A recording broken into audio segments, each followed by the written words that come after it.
ജീവനുള്ള ഏക സത്യദൈവമായ യഹോവ ശുവ ക്രിസ്തുവിൻ്റെ അത്യുന്നതമായ നാമത്തിൽ ഞങ്ങളെ കേൾക്കുന്ന എല്ലാവർക്കും സ്നേഹ വന്ദനങ്ങൾ. കഴിഞ്ഞ ദിവസം കേരളത്തിൽ നടന്നൊരു സംഭവം നിങ്ങൾ അറിഞ്ഞു കാണുമെന്ന് ഞാൻ വിചാരിക്കുന്നു. പത്തനാപുരം പിടവൂർ സത്യൻമുക്കിൽ പെന്തക്കോസ്ത് വിശ്വാസികളായ ഒരു കുടുംബം താമസിക്കുന്ന വീടിൻ്റെ മതിലിൽ വർഷങ്ങളായി എഴുതിയിരുന്ന ബൈബിൾ വചനത്തിലെ വിഗ്രഹാരാധികൾ എന്ന വാക്കിനെതിരെ പ്രതിഷേധവുമായി BJP തലവൂർ പഞ്ചായത്ത് വാർഡ് മെമ്പറുടെ നേതൃത്വത്തിൽ ഹിന്ദു സംഘടനാ പ്രവർത്തകർ രംഗത്തെത്തുകയും പോലീസ് കാവലിൽ ആ വാക്ക് സ്പ്രേ പെയിൻറ് ഉപയോഗിച്ച് മായ്ച്ചു കളയുകയും ചെയ്ത സംഭവത്തെക്കുറിച്ചാണ് ഞാൻ പറയുന്നത്. ആ ബൈബിൾ വചനത്തിലെ വിഗ്രഹാരാധികൾ എന്ന വാക്ക് ഹിന്ദുക്കളുടെ മതവികാരത്തെ വല്ലാതെ വ്രണപ്പെടുത്തിയത്രേ. കുറച്ച് ദിവസങ്ങളായി സംഖ്യകളുടെ സോഷ്യൽ മീഡിയ ഹാൻഡിലുകൾ ഈ വിഷയം ചർച്ചയാക്കുന്നുണ്ടായിരുന്നു. ദുർനടപ്പുകാർ, വ്യഭിചാരികൾ, സ്വയംഭോഗികൾ, പുരുഷകാമികൾ, കള്ളന്മാർ, അത്യാഗ്രഹികൾ തുടങ്ങിയ വാക്കുകളോടൊപ്പം വിഗ്രഹാരാധികൾ എന്നുകൂടി എഴുതി വച്ചിരിക്കുന്നത് ഞങ്ങളെ അപമാനിക്കുന്നതിന് തുല്യമാണ്. ഇത് മായ്ക്കുന്നിടം വരെ നടപടികളുമായി മുന്നോട്ടു പോകും എന്നാണ് സംഘികൾ പറഞ്ഞത്. വിഗ്രഹാരാധന ദൈവരാജ്യത്തിനെതിരാണെന്ന് പറയുന്നത് വലിയൊരു അപരാധമായി, ക്രമസമാധാന പ്രശ്നമായിട്ടാണ് ഇന്ന് ഇന്ത്യയിൽ ചിത്രീകരിക്കപ്പെടുന്നത്, കേരളത്തിലടക്കം. അത് മായ്ച്ചു കളയുന്ന ആ വീഡിയോ ക്ലിപ്പ് നമുക്കൊന്ന് കണ്ടു നോക്കാം.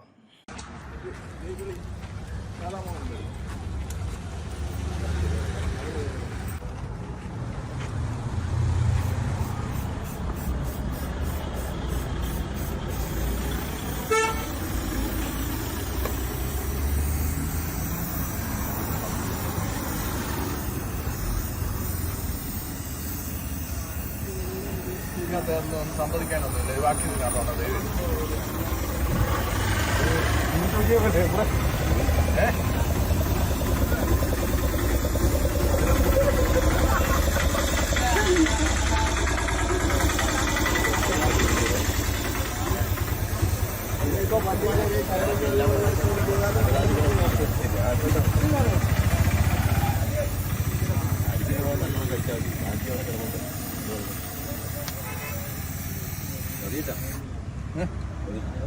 നല്ല ഈ കിടക്കുന്ന വെള്ളമൊക്കെ കട്ടി അതെല്ലാം അടിക്കും. നമ്മൾ വായിച്ചതാണ് തോന്നുന്നത്. അവിടെ വേറൊരു വാചകം എഴുതി ചേർന്നോ.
ഈ ബൈബിൾ വാക്യം ഹിന്ദുക്കളോടോ അല്ലെങ്കിൽ ഏതെങ്കിലും അക്രൈസ്തവരോടോ അല്ല, ക്രിസ്ത്യാനികളോടാണ് പറയുന്നത്. കൊരിന്ത് സഭയിലുള്ള വിശ്വാസികൾക്കിടയിലുണ്ടായ പ്രശ്നങ്ങൾ തീർക്കാൻ വേണ്ടിയാണ് പൗലോസ് അപ്പോസ്തലൻ അവർക്ക് ലേഖനങ്ങൾ എഴുതുന്നത്. അവിടെ ചിലർ മറ്റു ചിലരോട്, അതായത് അവിടെ കൊരിന്തിലുള്ള ക്രിസ്ത്യാനികളായ ചിലർ അതേ സഭയിലുള്ള മറ്റു ചിലരോട് അന്യായം ചെയ്തതറിഞ്ഞപ്പോൾ അതിനെ വിമർശിച്ചുകൊണ്ടാണ് അദ്ദേഹം ഈ ഭാഗം എഴുതുന്നത്. 1 കൊരിന്ത്യർ 6-ാം അധ്യായത്തിൻ്റെ 8 മുതൽ 10 വരെയുള്ള വാക്യങ്ങൾ ഞാൻ വായിക്കാം. നിങ്ങൾ അന്യായം ചെയ്യുകയും നഷ്ടം വരുത്തുകയും ചെയ്യുന്നു, അതും സഹോദരന്മാർക്ക് തന്നെ. അന്യായം ചെയ്യുന്നവർ ദൈവരാജ്യം അവകാശമാക്കുകയില്ല എന്ന് അറിയുന്നില്ലയോ? നിങ്ങളെ തന്നെ വഞ്ചിക്കാതിരിപ്പിൻ. ദുർനടപ്പുകാർ, വിഗ്രഹാരാധികൾ, വ്യഭിചാരികൾ, സ്വയഭോഗികൾ, പുരുഷകാമികൾ, കള്ളന്മാർ, അത്യാഗ്രഹികൾ, മദ്യപന്മാർ, വാവിഷ്ഠാണക്കാർ, പിടിച്ചുപറിക്കാർ എന്നിവർ ദൈവരാജ്യം അവകാശമാക്കുകയില്ല 1 കൊരിന്ത്യർ 6 അധ്യായത്തിൻ്റെ 8 മുതൽ 10 വരെ. ഈ പറയുന്നത് ഈ കൊരിന്തിലുള്ള വിഗ്രഹാരാധികളോടല്ല, കൊരിന്ത് സഭയിലുള്ള ക്രിസ്ത്യാനികളോടാണ്, വിശ്വാസികളോടാണ്. ക്രിസ്ത്യാനികൾ ദുർനടപ്പുകാരാകരുത്, ക്രിസ്ത്യാനികൾ വിഗ്രഹാരാധികളാകരുത്, ക്രിസ്ത്യാനികൾ വ്യഭിചാരികളാകരുത്, ക്രിസ്ത്യാനികൾ സ്വയംഭോഗികളാകരുത്, ക്രിസ്ത്യാനികൾ പുരുഷകാമികളാകരുത്, ക്രിസ്ത്യാനികൾ കള്ളന്മാരാകരുത്, ക്രിസ്ത്യാനികൾ അത്യാഗ്രഹികളാകരുത്, ക്രിസ്ത്യാനികൾ മദ്യപന്മാർ ആകരുത്, ക്രിസ്ത്യാനികൾ വാവിഷ്ഠാണക്കാരോ പിടിച്ചുകറിക്കാരോ ഒന്നും ആകരുത് എന്നൊക്കെയാണ് അവിടെ പൗലോസ് അപ്പോസ്തലൻ പറഞ്ഞിരിക്കുന്നത്. അപ്പോൾ ബൈബിളിലെ ആ വാക്യം ഒരു ക്രിസ്ത്യാനി അവൻ്റെ വീടിൻ്റെ മതിലിൽ എഴുതി വച്ചിരിക്കുന്നത് കണ്ടിട്ട് ഈ ഹിന്ദുക്കൾ എന്തിനാ കുരുപൊട്ടിക്കുന്നത് എന്നെനിക്ക് മനസ്സിലാകുന്നില്ല. വിഗ്രഹാരാധന പാടില്ല എന്ന് ഞങ്ങളോട് ബൈബിൾ കൽപ്പിച്ചിരിക്കുന്നതിന് വ്യക്തമായ കാരണങ്ങളുണ്ട്. ഒന്നാമത്തെ കാരണം, കർത്താവ് പറഞ്ഞത് ദൈവം ആത്മാവാകുന്നു എന്നാണ്. യോഹന്നാൻ 4:24. ദൈവം ആത്മാവാകുന്നു, അവനെ നമസ്കരിക്കുന്നവർ ആത്മാവിലും സത്യത്തിലും നമസ്കരിക്കണം എന്ന് കർത്താവ് പറഞ്ഞു. അനന്തനും അദൃശ്യനുമായ ദൈവത്തെ മനുഷ്യൻ നിർമ്മിച്ച ഒരു രൂപത്തിലേക്ക്, അത് മണ്ണുകൊണ്ടുള്ളതാകട്ടെ, കല്ലുകൊണ്ടുള്ളതാകട്ടെ, മരം കൊണ്ടുള്ളതാകട്ടെ, ലോഹം കൊണ്ടുള്ളതാകട്ടെ, അത്തരമൊരു രൂപത്തിലേക്ക് ഒതുക്കുന്നത് ദൈവത്തിൻ്റെ മഹത്വത്തെ കുറച്ച് കാണിക്കലാണ്. സ്രഷ്ടാവിനെ സൃഷ്ടിയുടെ രൂപത്തിൽ ആരാധിക്കുന്നത് തെറ്റാണെന്ന് ബൈബിൾ പറയുന്നു. രണ്ടാമത്തെ കാരണം, ദൈവത്തിൻ്റെ മഹത്വം പങ്കുവയ്ക്കപ്പെടാതിരിക്കാൻ വേണ്ടിയാണ്. തനിക്ക് ലഭിക്കേണ്ട മഹത്വം നിർജീവമായ വസ്തുക്കൾക്ക് നൽകുന്നത് ജീവനുള്ള ദൈവം ഇഷ്ടപ്പെടുന്നില്ല. യെശയ്യാപ്രവാചകന്റെ പുസ്തകം 42 അധ്യായം 8 വാക്യം. ഞാൻ യഹോവ, അത് തന്നെ എൻ്റെ നാമം, ഞാൻ എൻ്റെ മഹത്വം മറ്റൊരുത്തനും എൻ്റെ സ്തുതി വിഗ്രഹങ്ങൾക്കും വിട്ടുകൊടുക്കയില്ല. വിഗ്രഹാരാധനയിലൂടെ മനുഷ്യൻ സ്രഷ്ടാവായ ദൈവത്തിന് കൊടുക്കേണ്ട മഹത്വം സൃഷ്ടികൾക്ക്, അത് മനുഷ്യരാകാം, മൃഗങ്ങളാകാം, അല്ലെങ്കിൽ എന്തെങ്കിലും നിർജീവ വസ്തുക്കളും ആകാം, എന്തും ആകട്ടെ, അങ്ങനെയുള്ള സൃഷ്ടികൾക്ക് നൽകുന്നതിനെ പൗലോസ് അപ്പോസ്തലൻ റോമാലേഖനം 1 അധ്യായത്തിൻ്റെ 23 വാക്യത്തിൽ വിമർശിക്കുന്നുണ്ട്. മൂന്നാമത്തെ കാരണം വിഗ്രഹങ്ങളുടെ നിരർത്ഥകതയാണ്. വിഗ്രഹങ്ങൾക്ക് ജീവനോ ശക്തിയോ ഇല്ലെന്നും അവയെ ആശ്രയിക്കുന്നത് വിഡ്ഢിത്തമാണെന്നും ബൈബിൾ പലയിടത്തും പറയുന്നുണ്ട്. ഞാൻ ഒരു വാക്യം നിങ്ങളുടെ ശ്രദ്ധയിലേക്ക് കൊണ്ടുവരികയാണ്. സങ്കീർത്തനങ്ങൾ 115 4 മുതൽ 8 വരെ. അവരുടെ വിഗ്രഹങ്ങൾ പൊന്നും വെള്ളിയുമാകുന്നു, മനുഷ്യരുടെ കൈവേല തന്നെ. അവയ്ക്ക് വായുണ്ടെങ്കിലും സംസാരിക്കുന്നില്ല, കണ്ണുണ്ടെങ്കിലും കാണുന്നില്ല, അവയ്ക്ക് ചെവിയുണ്ടെങ്കിലും കേൾക്കുന്നില്ല, മൂക്കുണ്ടെങ്കിലും മണക്കുന്നില്ല, അവയ്ക്ക് കൈയുണ്ടെങ്കിലും സ്പർശിക്കുന്നില്ല, കാലുണ്ടെങ്കിലും നടക്കുന്നില്ല, തൊണ്ട കൊണ്ട് സംസാരിക്കുന്നതുമില്ല. അവയെ ഉണ്ടാക്കുന്നവർ അവയെപ്പോലെ ആകുന്നു, അവയിൽ ആശ്രയിക്കുന്ന ഏവനും അങ്ങനെ തന്നെ. സ്വയം ചലിക്കാനോ സഹായിക്കാനോ കഴിയാത്ത വസ്തുക്കളെ ദൈവമായി കാണുന്നത് മനുഷ്യൻ്റെ ബുദ്ധിശൂന്യതയാണെന്ന് പ്രവാചകന്മാർ പഠിപ്പിച്ചു. മാത്രമല്ല, അത്തരം വിഗ്രഹങ്ങളെ ഉണ്ടാക്കുന്നവരും അവയിൽ ആശ്രയിക്കുന്നവരും ജീവനില്ലാത്തവരാണെന്നും ബൈബിൾ പറയുന്നു. അതായത്, കണ്ണുണ്ടായിട്ടും കാണാൻ കഴിയാതെ, വായുണ്ടായിട്ടും സംസാരിക്കാൻ കഴിയാതെ, ചെവിയുണ്ടായിട്ടും കേൾക്കാൻ കഴിയാതെ, മൂക്കുണ്ടായിട്ടും മണക്കാൻ കഴിയാതെ, കൈയുണ്ടായിട്ടും സ്പർശിക്കാൻ കഴിയാതെ, കാലുണ്ടായിട്ടും നടക്കാൻ കഴിയാതെ ഈ ഭൂമിയിലുള്ളത് മൃതദേഹങ്ങൾ മാത്രമാണ്. മൃതദേഹങ്ങൾക്ക് ഈ പറഞ്ഞ എല്ലാ അവയവങ്ങളും ഉണ്ട്, പക്ഷെ ജീവനില്ല. ജീവനില്ലാത്തതുകൊണ്ട് ആ അവയവങ്ങൾ പ്രയോജനരഹിതമാണ്. വിഗ്രഹങ്ങളെ ഉണ്ടാക്കുകയും അതിൽ ആശ്രയിക്കുകയും ചെയ്യുന്നവർ ദൈവത്തിൻ്റെ ദൃഷ്ടിയിൽ മരിച്ച അവസ്ഥയിലാണ്. യേശുക്രിസ്തുവിൽ വിശ്വസിച്ച് പാപമോചനവും തൽഫലമായി ആത്മരക്ഷയും പ്രാപിച്ചവൻ മരിച്ചവനല്ല, വീണ്ടും ജനനം പ്രാപിച്ചവനാണ്. അവൻ ക്രിസ്തുവിൽ പുതിയ സൃഷ്ടിയായി തീർന്നവനാണ്. അതുകൊണ്ട് തന്നെ അവന് വിഗ്രഹങ്ങളിൽ ആശ്രയിച്ച് നിർജീവാവസ്ഥയിലേക്ക് തിരിച്ചു പോകേണ്ട കാര്യമില്ല. മനസ്സിലായോ? വിഗ്രഹങ്ങളെ ആരാധിക്കാതിരിക്കാൻ വേണ്ടിയുള്ള നാലാമത്തെ കാരണം ആത്മീയ അവിശ്വസ്തതയാണ്. പഴയ നിയമത്തിൽ ദൈവവും ഇസ്രായേൽ ജനവും തമ്മിലുള്ള ബന്ധത്തെ ഭാര്യാഭർത്തൃ ബന്ധത്തോടാണ് ബൈബിൾ ഉപമിച്ചിരിക്കുന്നത്. പുതിയ നിയമത്തിൽ ക്രിസ്തുവും സഭയും തമ്മിലുള്ള ബന്ധത്തെ മണവാളനും മണവാട്ടിയും തമ്മിലുള്ള ബന്ധത്തോടും ഉപമിച്ചിട്ടുണ്ട്. ജീവനുള്ള ദൈവത്തെ വിട്ട് നിർജീവങ്ങളായ വിഗ്രഹങ്ങളെ ആരാധിക്കുന്നത് ഒരു ഭാര്യ ഭർത്താവിനെ വഞ്ചിക്കുന്നത് പോലെ ആത്മീയ വ്യഭിചാരമാണെന്ന് പ്രവാചകന്മാർ വിശേഷിപ്പിച്ചു. ഇത് ദൈവവുമായുള്ള ഉടമ്പടിയുടെ ലംഘനമാണ്. അതുകൊണ്ട് ക്രിസ്ത്യാനികൾ വിഗ്രഹാരാധന നടത്താൻ പാടില്ല. അഞ്ചാമത്തെ കാരണം, പുതിയ നിയമത്തിലെ വീക്ഷണമാണ്. അതായത് ഹൃദയത്തിലെ വിഗ്രഹങ്ങൾ.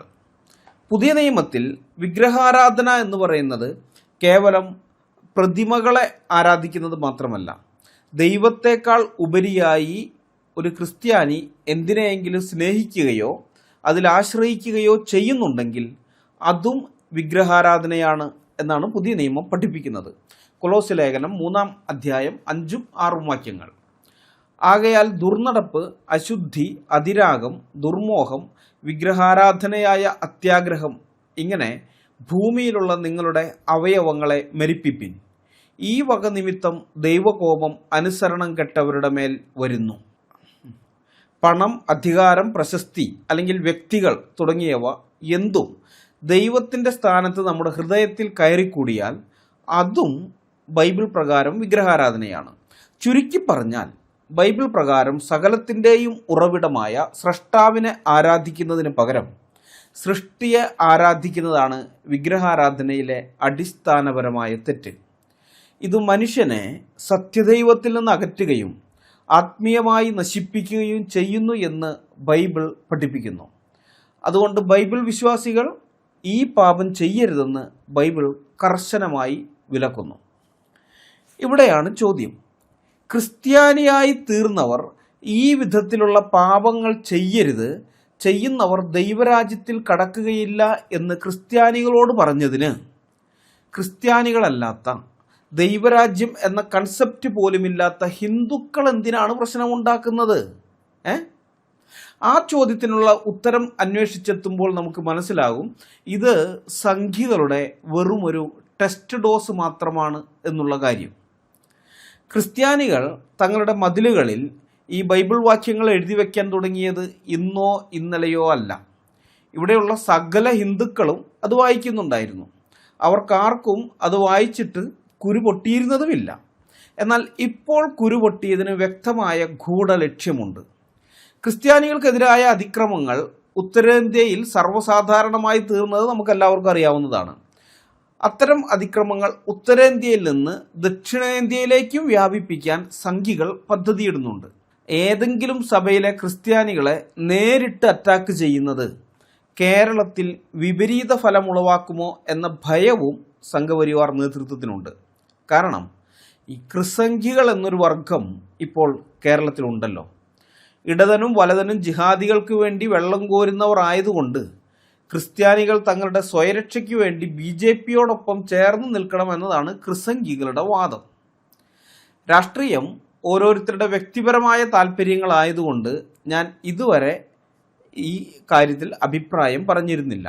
ഇന്ത്യ ഒരു ജനാധിപത്യ രാജ്യമായതുകൊണ്ടും ഇന്ത്യയിലെ പൗരന്മാർക്ക് ഇഷ്ടമുള്ള രാഷ്ട്രീയ പാർട്ടിയിൽ പ്രവർത്തിക്കാൻ സ്വാതന്ത്ര്യമുള്ളതുകൊണ്ടും അവരവർക്ക് ഇഷ്ടമുള്ള രാഷ്ട്രീയ പാർട്ടിയിൽ അവരവർക്ക് പ്രവർത്തിക്കാം.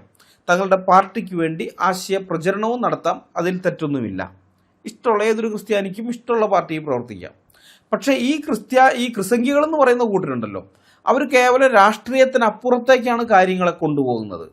കേരളത്തിലെ ക്രിസ്ത്യാനികൾക്ക് ഇനി സംഘപരിവാർ മാത്രമാണ് രക്ഷ എന്നാണ് ക്രിസംഖികൾ അവരുടെ സോഷ്യൽ മീഡിയ ഗ്രൂപ്പുകളിൽ അണികളെ പഠിപ്പിക്കുന്നത്. നരേന്ദ്രമോദിയും അമിത് ഷാജിയും ഉള്ളതുകൊണ്ടാണ് നോർത്ത് ഈസ്റ്റിലെ ക്രിസ്ത്യാനികൾ ഇപ്പോഴും ജീവനോടെ ഇരിക്കുന്നത്. അല്ലായിരുന്നെങ്കിൽ നൈജീരിയയിലെയും സുഡാനിലെയും പോലെ ബംഗ്ലാദേശിൽ നിന്നും കുടിയേറിയ മുസ്ലിങ്ങളുടെ കയ്യാൽ അവർ കൂട്ടക്കശാപ്പിന് വിധേയമായേനെ എന്നൊക്കെയാണ് ഈ ക്രിസംഖികൾ ക്രിസ്ത്യാനികളായിരിക്കുന്ന അണികളോട് പറയുന്നത്. ഇത്രയും വിശ്വസ്തരായ ഒരു അടിമവർഗത്തെ കേരളത്തിൽ നിന്ന് തങ്ങൾക്ക് കിട്ടുമെന്ന് സംഘപരിവാർ ബുദ്ധിജീവികൾ സ്വപ്നം പോലും കണ്ടിരുന്നില്ല. വിശ്വസ്തർ മാത്രമല്ല കേട്ടോ, ഇവർ വിനീത വിധേയരുമാണ് ഈ ക്രിസംഖികൾ. അത്രയും വിധേയത്വമാണ് സംഘികളോട് ഇവർ കാണിക്കുന്നത്. ഉത്തരേന്ത്യയിലെ പോലെ കേരളത്തിൽ ക്രിസ്ത്യാനികൾക്ക് നേരെ ആക്രമണം അഴിച്ചുവിട്ടാൽ ക്രിസംഖികൾ എന്ന ഈ അടിമക്കണ്ണുകൾ, പുതുതായി തങ്ങൾക്ക് ലഭിച്ച ഈ അടിമക്കൂട്ടം തങ്ങളെ വിട്ടുപോകുമോ, തങ്ങൾക്ക് അവർ നഷ്ടപ്പെട്ടു പോകുമോ എന്ന ഭയം സംഘപരിവാർ നേതൃത്വത്തിനുണ്ട്. നിലവിൽ ഈ ക്രിസംഖികൾ സംഘപരിവാറിന് വളരെയധികം പ്രയോജനമുള്ളവരാണ്. നമുക്കറിയാവുന്ന കാര്യമാണ്, ഈ ചാണകസംഖികൾക്ക് ബുദ്ധിയും ബോധവും 7 അയലത്തുകൂടി പോയിട്ടില്ല. അത് നമുക്ക് മാത്രമല്ല സംഘപരിവാർ നേതൃത്വത്തിനും അറിയാം. ഇവരെ തല്ലാനും തെറി വിളിപ്പിക്കാൻ അതൊക്കെ പറ്റുള്ളൂ. മനസ്സിലായ? അതുപോലെയല്ല ക്രിസംഖ്യകൾ. ഈ സോഷ്യൽ മീഡിയയിൽ എതിരാളികളെ തെറി വിളിക്കാൻ മാത്രമേ ചാണകസംഖ്യകളെ കൊണ്ട് പ്രയോജനമുള്ളൂ. പിന്നെ തെരുവിൽ മറ്റുള്ളവരെ തല്ലിക്കാം, അങ്ങനെ ഗുണ്ടകളായിട്ടും അങ്ങനെയൊക്കെ മാത്രമേ പറ്റുള്ളൂ. പക്ഷേ ഈ ക്രിസംഖ്യകൾ അങ്ങനെയല്ല. ഇപ്പം അവരാണ് പലപ്പോഴും സോഷ്യൽ മീഡിയയിൽ സംഘപരിവാറിന് വേണ്ടി പ്രതിരോധം തീർക്കുന്നത്.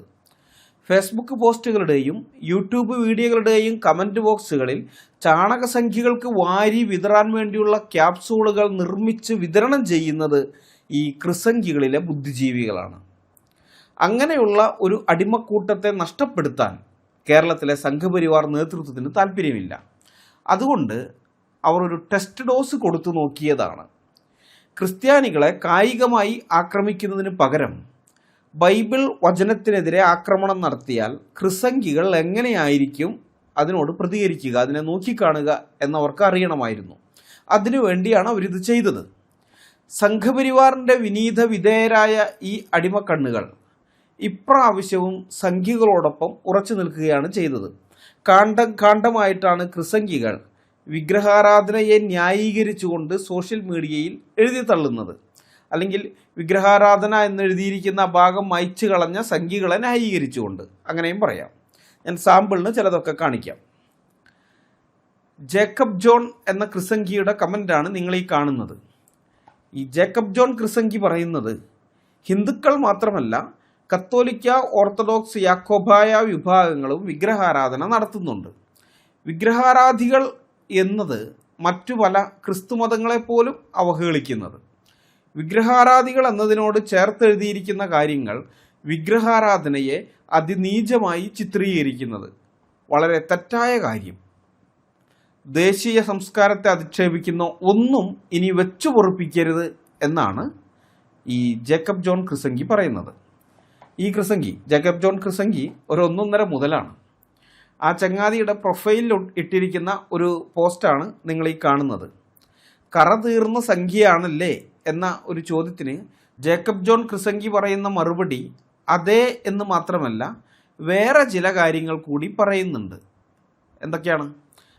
ഒരു വിദേശ വേരുകളും ഇല്ല, വിദേശികൾ സ്ഥാപിച്ച ഒരു രാഷ്ട്രീയ പാർട്ടിയിലും അംഗമല്ല, വിദേശികൾ സ്ഥാപിച്ച ഒരു മതത്തിലും അംഗമല്ല, ഒരു വിദേശി സംസ്കാരവും അപ്പാടെ പിന്തുടരുന്നില്ല, സ്വന്തം സംസ്കാരം നശിപ്പിക്കാതെ നല്ല കാര്യങ്ങൾ ഉൾക്കൊള്ളും, കാലത്തിനൊത്ത് മാറും. അപ്പം ഇത് കണ്ടപ്പോൾ ഞാൻ വിചാരിച്ചത് ഇവൻ ക്രിസംഖ്യ ആയിരിക്കാൻ സാധ്യതയില്ല, നിരീശ്വരവാദിയാണ്, നിരീശ്വരവാദി സംഖ്യ. ഇപ്പോൾ സി രവീന്ദ്രൻ്റെ ടീമിൽപ്പെട്ട ഏതെങ്കിലും നാസ്തിക മോർച്ചക്കാരനായിരിക്കും എന്നാണ് ഞാൻ വിചാരിച്ചത്. പക്ഷേ തൊട്ട് താഴെയുള്ള പോസ്റ്റ് കണ്ടപ്പോഴാണ് ഇവൻ ക്രിസംഖ്യയാണെന്ന് മനസ്സിലായത്. ആ പോസ്റ്റ് ഇങ്ങനെയാണ്: ഞങ്ങൾ ക്രിസ്ത്യാനികൾ ലോകം മുഴുവൻ മുസ്ലിങ്ങളാൽ കൊല്ലപ്പെടുന്ന തിരക്കിലാണ്, ഹിന്ദുക്കളും ജൂതരും അതെ, അതുകൊണ്ട് യേശു ഉണ്ടോ ഇല്ലയോ എന്നൊക്കെ പിന്നെ ആലോചിക്കാം. അപ്പോൾ ഈ പോസ്റ്റ് വായിച്ചപ്പോഴാണ് ഇവൻ നാസ്തിക മോർച്ചക്കാരനല്ല, ക്രിസംഖ്യയാണെന്ന് മനസ്സിലായത്. കാരണം ഞങ്ങൾ ക്രിസ്ത്യാനികളാണ് എന്നവൻ പറയുന്നുണ്ട്. ഇവനൊക്കെ മലിഞ്ഞിലിൻ്റെ സ്വഭാവമാണ്. തല കാണിക്കേണ്ടിടത്ത് തലയും വാല് കാണിക്കേണ്ടിടത്ത് വാലും കാണിക്കാൻ ഈ ക്രിസംഖ്യകൾക്ക് കൃത്യമായി തന്നെ അറിയാം. ഒരിടത്ത് പറയും ഞാൻ വിദേശികൾ സ്ഥാപിച്ച ഒരു മതത്തിലും അംഗമല്ല, ഒരു വിദേശി സംസ്കാരവും പിന്തുടരുന്നില്ല എന്ന്. അടുത്ത സ്ഥലത്ത് പറയും ഞാൻ ക്രിസ്ത്യാനിയാണെന്ന്. ഇവൻ്റെയൊക്കെ വിചാരം ക്രിസ്തു ഈ ഭാരതത്തിൽ ജനിച്ചു വളർന്ന ആളാണെന്നാണ്. അപ്പം ഇത്തരം ക്രിസംഖ്യകളുടെ മുന്നിൽ ഇസ്കരിയാത്തോ യൂദ പോലും എത്രയോ മാന്യനാണെന്ന് പറയാതിരിക്കാൻ നിർവാഹമില്ല. യൂദാസൊക്കെ എത്രയോ മാന്യനാണ്. ഇനി ഇത് ഐസക് മണ്ണൂർ എന്ന ക്രിസംഖ്യ പറയുന്നത് ഈ കുറ പൊന്തികൾ അന്തസ്സോടെ ജീവിക്കുന്ന മറ്റ് ക്രിസ്ത്യാനികൾക്കും അപമാനമാണ് എന്നാണ്.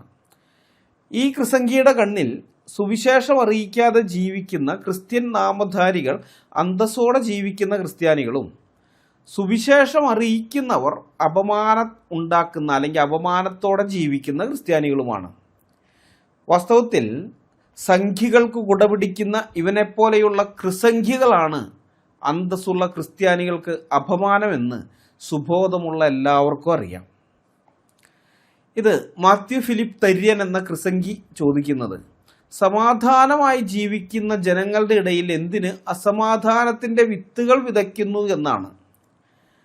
ഈ ക്രിസംഖ്യയുടെ കണ്ണിൽ ദൈവവചനം മതിലിൽ എഴുതി വയ്ക്കുന്നത് സമൂഹത്തിൽ അസമാധാനത്തിൻ്റെ വിത്ത് വിതയ്ക്കലാണ്. തോമസ് ജോർജ് എന്ന ഈ ക്രിസംഗിയെപ്പോലെ ഒരടിമയെ ഞാൻ അപൂർവമായേ വേറെ കണ്ടിട്ടുള്ളൂ. തെരുവിൽ സുവിശേഷം പറയുന്നത് ഈ തോമസ് ജോർജ് ക്രിസംഗിയുടെ കണ്ണിൽ ചെറ്റത്തരം കാട്ടലാണ്. മനസ്സിലായോ? തെരുവിൽ സുവിശേഷം പറയുന്നുണ്ടല്ലോ, അതൊക്കെ ഇവൻ പറയുന്നത് അത് ചെറ്റത്തരം കാട്ടലാണെന്ന്. ഇത് വേറൊരു ക്രിസംഗി, ജോൺ പൗവത്തിക്കുന്നിൽ എന്നാണ് പേര്.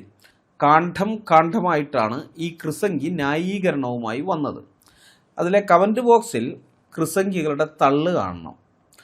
RSS ഉള്ളതുകൊണ്ടാണ് ക്രിസ്ത്യാനികൾക്ക് ഈ നാട്ടിൽ സമാധാനമുള്ളത്, അല്ലെങ്കിൽ നൈജീരിയയിലെ പോലെ തലയില്ലാതെ നടക്കുമായിരുന്നു എന്നാണ് റോണ വർഗീസ് എന്ന ക്രിസംഗി തള്ളിയത്. വേറൊരു ക്രിസംഗി വന്നിട്ട് പറയുന്നത്, ഇത് പെന്തക്കോസ്തുകാർ എഴുതിയതാണെങ്കിൽ അത് ഹിന്ദുക്കൾക്കെതിരെയല്ല, ഞങ്ങൾ കത്തോലിക്കർക്കെതിരെയാകുമെന്നാണ്. ദൈവവചനം കത്തോലിക്കർക്കെതിരെയാണെന്നാണ് ഈ ക്രിസംഗി പറയുന്നത്. കത്തോലിക്കരെ ഇതിനേക്കാൾ കൂടുതൽ എങ്ങനെ അപമാനിക്കാനാണ്? ദൈവവചനമാണോ എഴുതി വച്ചിരിക്കുന്നത്? എങ്കിലത് കത്തോലിക്കർക്കെതിരായിട്ടായിരിക്കും എന്ന് പറഞ്ഞാൽ എന്തർത്ഥം? കത്തോലിക്കർ ദൈവവചനത്തിനെതിരായിട്ടാണ് നിൽക്കുന്നത്, അതുകൊണ്ടാണ് ദൈവവചനം കത്തോലിക്കർക്കെതിരായിട്ട് വരുന്നത്. അതാ പറയുന്നത്. അപ്പം ഈ വിധത്തിൽ കത്തോലിക്കരെ പെന്തക്കോസ്തുകാർ പോലും അപമാനിക്കാറുണ്ട് എന്നെനിക്ക് തോന്നുന്നില്ല. ഇതിനിടയിൽ സാജൻ ജോസ് എന്ന ക്രിസംഗി എന്നെ ജിഹാദിയാക്കി. സംഘികൾക്കെതിരെയുള്ള എൻ്റെ പോസ്റ്റുകൾ കണ്ടപ്പോൾ ഈ സാജൻ ക്രിസംഗിക്ക് മനസ്സിലായത്ര ഞാൻ ജിഹാദിയാണെന്ന്. ക്രിസംഗികളുടെ പല വാട്സാപ്പ് ഗ്രൂപ്പുകളിലും എന്നെ ആരൊക്കെയോ കൊണ്ടുപോയി ചേർത്തിട്ടുണ്ട്. അവിടെയുള്ള ക്രിസംഗികൾ എന്നോട് പറയുന്നത് ഞാൻ ജിഹാദികളുടെ ഈന്തപ്പഴത്തിലും ഫ്ലൈറ്റ് ടിക്കറ്റിലും വീണുപോയവനാണെന്നാണ്. എന്നോട് പറഞ്ഞതാ. ഇത് ഈ പാൽക്കുപ്പികളല്ല, പുതുതായിട്ട് സോഷ്യൽ മീഡിയ വന്ന പാൽക്കുപ്പികളല്ല ഈ പറയുന്നത്. ഒരു കാലത്ത് എന്നെയൊക്കെ വിളിച്ച് ക്ലാസ് എടുപ്പിച്ചിട്ടുള്ള ആൾക്കാരാണ്. ഇസ്ലാമിനെ കുറിച്ച് പഠിക്കണമെന്ന് പറഞ്ഞ് എന്നെ കൊണ്ട് ക്ലാസ് എടുപ്പിച്ചിട്ടുള്ള ആൾക്കാരാണ് ഇപ്പോൾ പറയുന്നത്.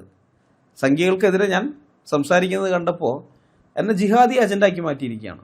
സത്യം പറഞ്ഞാൽ ഞാൻ ഇസ്ലാമിക വിഷയത്തിൽ ഇപ്പോൾ അധികം വീഡിയോകൾ ചെയ്യാതിരിക്കുന്നതിൻ്റെ കാരണം തന്നെ ഈ ക്രിസംഗികൾ എന്നെ ജിഹാദിയാക്കുന്നത് കണ്ടിട്ടാണ്. ഞാൻ ഇസ്ലാമിനെതിരെ വീഡിയോ ചെയ്യുമ്പോൾ ഇവർക്കൊക്കെ ഭയങ്കര സന്തോഷമാണ്. അന്നേരം ഞാൻ ക്രിസ്ത്യൻ അപ്പോളജിസ്റ്റാണ്, ക്രിസ്ത്യാനികൾക്ക് വേണ്ടി സംസാരിക്കുന്നവനാണ്. പക്ഷേ സംഘികൾക്കെതിരെ ഞാൻ എന്തെങ്കിലും പറഞ്ഞാൽ ആ നിമിഷം ജിഹാദി ഏജൻ്റായിട്ട് മാറും, ഇവരെന്നെ മാറ്റും. അപ്പം അങ്ങനെയാണെന്നുണ്ടെങ്കിൽ പിന്നെ അവർക്ക് സന്തോഷമുണ്ടാക്കുന്ന കാര്യങ്ങൾ ചെയ്യണ്ട, അവർക്ക് കുരുപൊട്ടുന്ന വിഷമം ഉണ്ടാക്കുന്ന കാര്യങ്ങൾ തന്നെ ചെയ്യാമെന്ന് വെച്ചിട്ടാണ് ഇപ്പോൾ തുടർച്ചയായിട്ട് സംഘികൾക്കെതിരെ ഞാൻ വീഡിയോ ഇറക്കുന്നത്. ഏതായാലും സംഘപരിവാർ നേതൃത്വത്തിന് ഇതൊക്കെ കാണുമ്പോൾ നല്ല സന്തോഷമായിട്ടുണ്ടാവും. കാരണം ഈ ക്രിസംഗികളെപ്പോലെ ഇത്രയും വിശ്വസ്തരായ അടിമക്കണ്ണുകളെ അവർക്ക് ഇന്ത്യയിൽ വേറെ ഒരു സംസ്ഥാനത്ത് നിന്നും കിട്ടിയിട്ടുണ്ടാവില്ല. ഉത്തരേന്ത്യയിലെ സംഘികൾ ക്രിസ്ത്യാനികൾക്കെതിരെ എടുത്ത തന്ത്രങ്ങളുടെ വെളിച്ചത്തിൽ ഇതിൻ്റെ അടുത്ത പടി എന്തായിരിക്കും എന്നുകൂടി പറയാം. ഇതൊരു പ്രവചനമായിട്ട് നിങ്ങൾ എഴുതി വെച്ചോ. കേരളത്തിൽ ഭാവിയിൽ സംഭവിക്കാൻ പോകുന്ന കാര്യമാണ്. ഞാൻ ജീവനോടെ ഉണ്ടായാലും ഇല്ലെങ്കിലും ഇതൊക്കെയാണ് സംഭവിക്കാൻ പോകുന്നത്. ഇപ്പോൾ മതിലിലുള്ള ബൈബിൾ വചനങ്ങൾ വായിപ്പിച്ചു.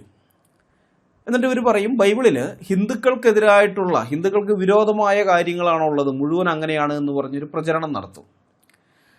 അപ്പം അങ്ങനെ ഒരു പ്രചരണം നടത്തിയിട്ട് ബൈബിളിൽ ഹിന്ദുക്കൾക്ക് വിരോധമായ കാര്യങ്ങളുണ്ടെന്ന് പറഞ്ഞ് അടുത്ത ഘട്ടത്തിൽ ബൈബിളുമായി നടക്കുന്ന SC/ST വിഭാഗങ്ങളിൽ നിന്നും ക്രിസ്ത്യാനികളായ പ്രൊട്ടസ്റ്റന്റ് സഭകളിൽപ്പെട്ടവരെ ഈ സംഘികൾ ആക്രമിക്കാൻ തുടങ്ങും. ബൈബിൾ പബ്ലിക്കായി കൊണ്ടു നടക്കാൻ പാടില്ല, കൊണ്ടു നടന്നാൽ അടി കിട്ടൂ എന്നവർ പറയും. ഇസ്കരിയോത്ത യൂദയുടെ കൊച്ചുമക്കളായ ഈ ക്രിസംഘികൾ അപ്പോഴും സംഘികളെ ന്യായീകരിക്കാൻ സോഷ്യൽ മീഡിയയിൽ അരയും തലയും മുറുക്കി രംഗത്ത് വരും. അപ്പോഴേക്കും ഈ പ്രൊട്ടസ്റ്റന്റ് ക്രിസ്ത്യാനികൾ, പ്രത്യേകിച്ച് ആദിവാസി ദളിത് വിഭാഗങ്ങളിൽ നിന്ന് രക്ഷിക്കപ്പെട്ടു വന്നിരിക്കുന്ന ക്രിസ്ത്യാനികൾ, അവർ അത്തരം പ്രൊട്ടസ്റ്റന്റ് ക്രിസ്ത്യാനികൾ അടികൊള്ളേണ്ടവരാണ് എന്നൊരു പൊതുബോധം ഈ സംഘികളും ക്രിസംഘികളും കൂടി സമൂഹത്തിൽ സൃഷ്ടിച്ചെടുത്തിട്ടുണ്ടാകും. അതുകൊണ്ട് തന്നെ ഇവരെ തല്ലുന്നതും മറ്റൊരു വലിയ വാർത്തയായിട്ട് മാറുകയില്ലേ. ഇപ്പോൾ ഉത്തരേന്ത്യയിൽ ക്രിസ്ത്യാനികൾക്കെതിരെയുള്ള അതിക്രമങ്ങളൊന്നും അവിടെ ഒരു വാർത്തയേ അല്ല, മനസ്സിലായി? അതൊരു നോർമൽ സംഭവമായിട്ട് അതൊക്കെ നോർമലൈസ് ചെയ്യപ്പെട്ടിരിക്കുകയാണ് അവിടെ. ആ രീതിയിലായി. അത് തന്നെയാണ് ഇവിടെ വരാൻ പോകുന്നത്. അപ്പോൾ അതിൻ്റെ അടുത്ത പടി എന്താണെന്ന് വെച്ചാൽ, ഈ ചെറിയ ചെറിയ സഭകൾ, ആളെണ്ണം കുറഞ്ഞ പ്രൊട്ടസ്റ്റന്റ് സഭകളുണ്ടല്ലോ, അത്തരം സഭകളിൽ ഞായറാഴ്ച ആരാധന നടക്കുമ്പോൾ സംഘികൾ അതിക്രമിച്ച് കയറി ചെന്ന് പ്രശ്നങ്ങൾ ഉണ്ടാക്കുകയും ബൈബിളുകൾ പിടിച്ചെടുത്ത് കത്തിക്കുകയും ചെയ്യും. കാരണം ഈ ബൈബിൾ എന്ന് പറയുന്നത് ഹിന്ദു വിരുദ്ധമായ കാര്യങ്ങളാണുള്ളത്, അതുകൊണ്ട് ഞങ്ങൾ ഇത് നശിപ്പിക്കും എന്ന് പറഞ്ഞിട്ട് ഇതൊക്കെ കത്തിക്കും. ഈ കൃസംഖികൾ അപ്പോഴും സംഖികൾക്ക് വേണ്ടി വെള്ളം കോരാൻ രംഗത്തുണ്ടാകും. ഇതിൻ്റെയൊക്കെ അവസാനത്തിൽ ഈ സംഖികൾ കൃസംഖികളെ ഇല്ലാതാക്കാൻ നോക്കുമ്പോൾ മാത്രമേ കൃസംഖികൾക്ക് കാര്യം തിരിയുകയുള്ളൂ. അപ്പോഴേ ഇവരിത് മനസ്സിലാക്കുള്ളൂ എന്താണ് തങ്ങൾ ചെയ്തു വച്ച ദോഷമെന്നുള്ളത്. കൃസംഖികൾ ഓർത്തിരിക്കേണ്ട ഒരു കാര്യമുണ്ട്. കോടാലിക്ക് കൈപ്പിടിയായി സ്വന്തം വർഗത്തിൽ നിന്ന് തന്നെ ഒരെണ്ണം വേണമെന്ന് മരം വെട്ടുകാരന് നിർബന്ധമുണ്ട്. കാട്ടിലെ മരങ്ങളെ വെട്ടിവീഴ്ത്താൻ വരുന്നവന് ആ മരത്തിൻ്റെ തന്നെ ശാഖയെ കൈപ്പിടിയായി ലഭിക്കുമ്പോൾ അവൻ്റെ ജോലി എളുപ്പമാകുന്നു.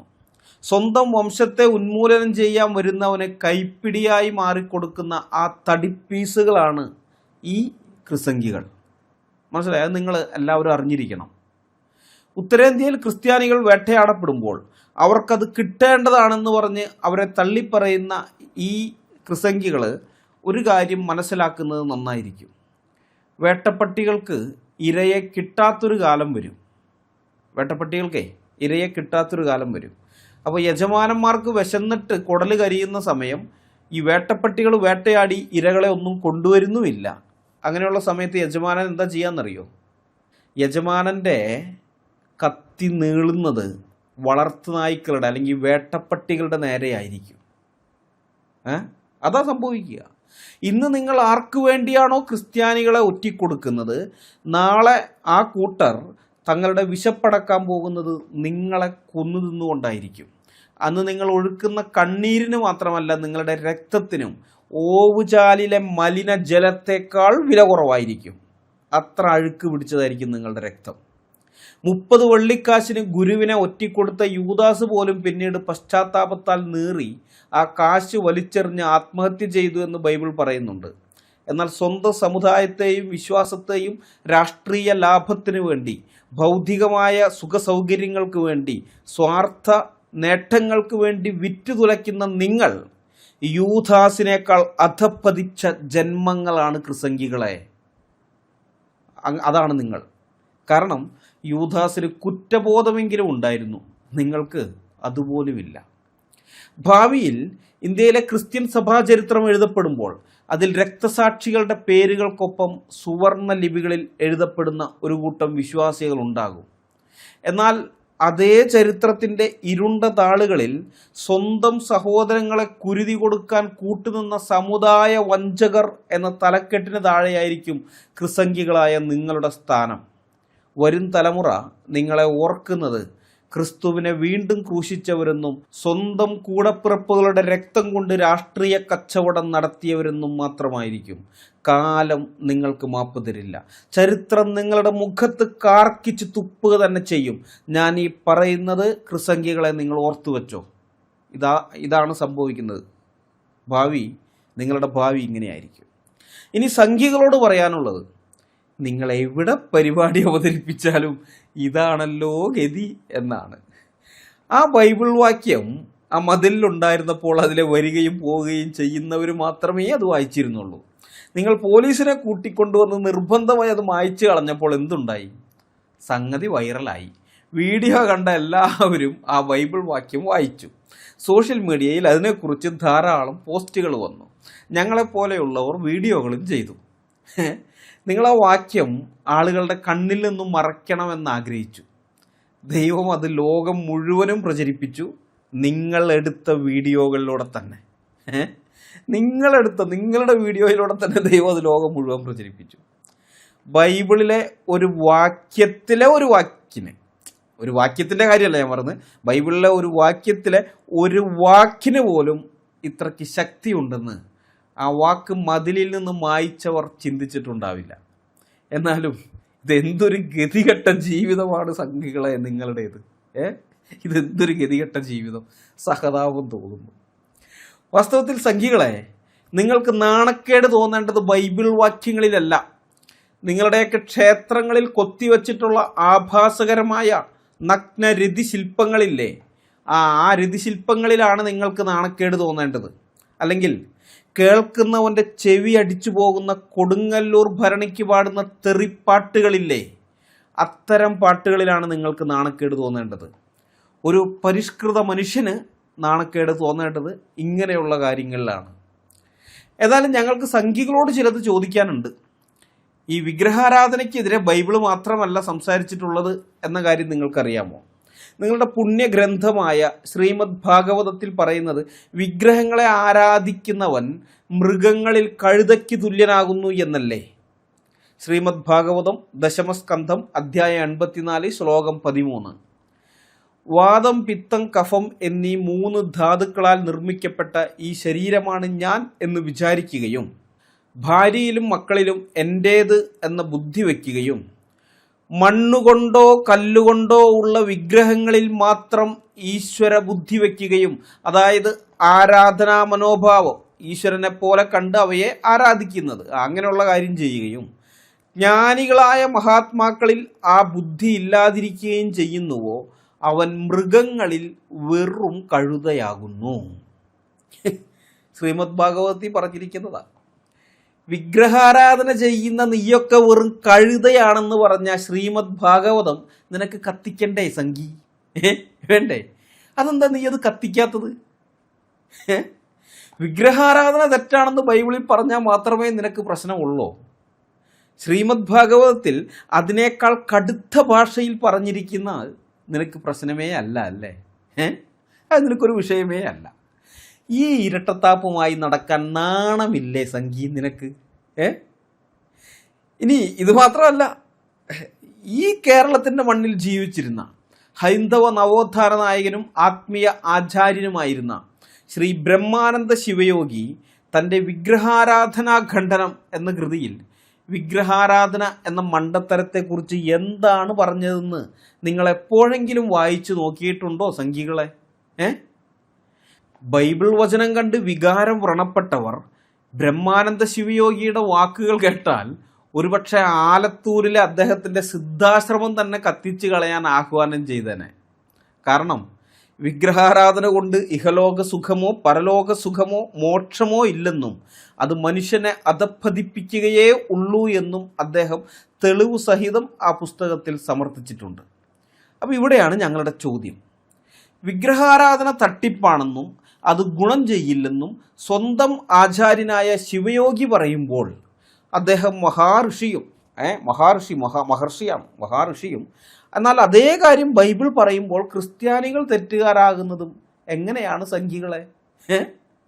ശിവയോഗി പറഞ്ഞാൽ അത് നവോത്ഥാനം, ക്രിസ്ത്യാനി പറഞ്ഞാൽ അത് മതനിന്ദ. ഇതെന്ത് ഇരട്ടത്താപ്പാണ് സംഘികളെ? ബ്രഹ്മാനന്ദ ശിവയോഗി 1929 അന്തരിക്കുന്നത്. അതിനും വർഷങ്ങൾക്ക് മുമ്പേ എഴുതിയതാണ് വിഗ്രഹാരാധനാ ഖണ്ഡനം. ഈ കൃതിയിൽ ബ്രഹ്മാനന്ദ ശിവയോഗി ഉന്നയിച്ച അതിശക്തമായ വാദങ്ങളിൽ ചിലത് ഞാൻ നിങ്ങളുടെ മുമ്പാകെ അവതരിപ്പിക്കാം. വിഗ്രഹാരാധനയ്ക്കെതിരെ ഇത്രയും ശക്തമായ വാക്കുകൾ പ്രൊട്ടസ്റ്റന്റ് ക്രിസ്ത്യാനികളിൽ നിന്ന് പോലും ഞാൻ കേട്ടിട്ടില്ല. ആ കൃതി തുടങ്ങുന്നത് ഇങ്ങനെയാണ്: ഹേ ആനന്ദകാംക്ഷികളെ, വിഗ്രഹാരാധന കൊണ്ട് ഇഹലോക സുഖവുമില്ല, പരലോക സുഖവും മോക്ഷവുമില്ല.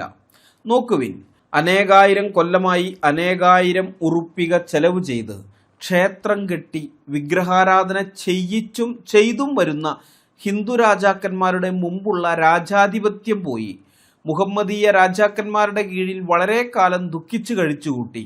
ഇപ്പോൾ ആംഗ്ലേയ ചക്രവർത്തിയുടെ കീഴിലാകുന്നു ബ്രാഹ്മണർ. ബിംബാരാധനയെ വിട്ടും കൊണ്ട് ഇംഗ്ലീഷ് പഠിച്ച് പാസ്സായി വക്കീൽ, മുൻസിഫ്, സബ് ജഡ്ജി, ഹൈക്കോർട്ട് ജഡ്ജി എന്നിങ്ങനെ ഓരോ അധികാരം ഭരിച്ചിട്ടും കൃഷി ചെയ്തിട്ടും കച്ചവടം ചെയ്തിട്ടും മറ്റു പല വ്യാപാരങ്ങൾ ചെയ്തിട്ടും പണവും പൂജ്യതയും സമ്പാദിച്ചു തുടങ്ങി. ബ്രാഹ്മണരിലാണ് ഇന്ന് അധികം ഉദ്യോഗസ്ഥന്മാർ. നായരിലും മറ്റ് ജാതിയിലും ഇത്ര ഉദ്യോഗസ്ഥന്മാർ ഇല്ല. വിഗ്രഹാരാധന കൊണ്ട് സമ്പൽ പുഷ്ടി ഉണ്ടാകുമെങ്കിൽ ബ്രാഹ്മണർ അത് വിട്ട് നാനാ വ്യാപാരങ്ങൾക്ക് പോകയില്ല. ബ്രഹ്മാനന്ദ ശിവയോഗിയുടെ വിഗ്രഹാരാധനാ ഖണ്ഡനം, പേജ് 1. ബ്രഹ്മാനന്ദ ശിവയോഗിയുടെ ഈ വാദം നമുക്കൊന്ന് വിശകലനം ചെയ്ത് നോക്കാം. ഒന്നാമത്തേത്, ചരിത്രപരമായ പരാജയം എന്ന തെളിവാണ് അദ്ദേഹം മുന്നോട്ട് വയ്ക്കുന്നത്. ബ്രഹ്മാനന്ദ ശിവയോഗി ഇവിടെ ചൂണ്ടിക്കാണിക്കുന്നത് ചരിത്രപരമായ ഒരു പച്ച പരമാർത്ഥമാണ്. ദേവപ്രീതിക്കും രാജ്യരക്ഷയ്ക്കും വേണ്ടി അനേകായിരം കോടികൾ മുടക്കി ക്ഷേത്രങ്ങൾ പണിത ഹൈന്ദവ രാജാക്കന്മാർക്ക് പക്ഷേ വിദേശികളായ മുഹമ്മദീയരുടെയോ ബ്രിട്ടീഷുകാരുടെയോ അധിനിവേശത്തെ തടുക്കാൻ ആ വിഗ്രഹങ്ങളിലൂടെ സാധിച്ചില്ല എന്ന വിരോധാഭാസമാണ് അദ്ദേഹം തുറന്നു കാട്ടുന്നത്.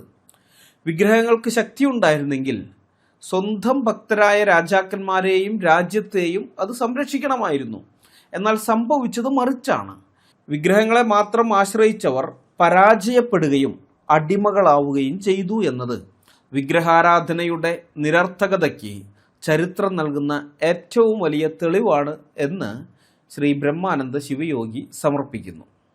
രണ്ടാമത്തെ കാര്യം അദ്ദേഹം അതിൽ നിന്ന് സ്ഥാപിക്കുന്നത് പുരോഹിത വർഗത്തിൻ്റെ പ്രായോഗിക ബുദ്ധിയാണ്, അഥവാ ബ്രാഹ്മണരുടെ പ്രായോഗിക ബുദ്ധിയാണ്. വിഗ്രഹാരാധനയുടെ വക്താക്കളായ ബ്രാഹ്മണരുടെ തന്നെ ജീവിതത്തിലെ വൈരുദ്ധ്യത്തെ ശ്രീ ബ്രഹ്മാനന്ദ ശിവയോഗി യുക്തിപൂർവം നമ്മളുടെ മുമ്പാകെ തുറന്നു കാണിക്കുകയാണ്, അല്ലെങ്കിൽ പൊളിച്ചടുക്കുകയാണ്. വിഗ്രഹാരാധനയിലൂടെ ഐശ്വര്യവും സമ്പത്തും ലഭിക്കുമായിരുന്നെങ്കിൽ പൂജാരികളായ ബ്രാഹ്മണർ ക്ഷേത്രം വിട്ട് ഇംഗ്ലീഷ് പഠിക്കാനും വക്കീലും ജഡ്ജിയുമാകാനും പോകുമായിരുന്നില്ലല്ലോ.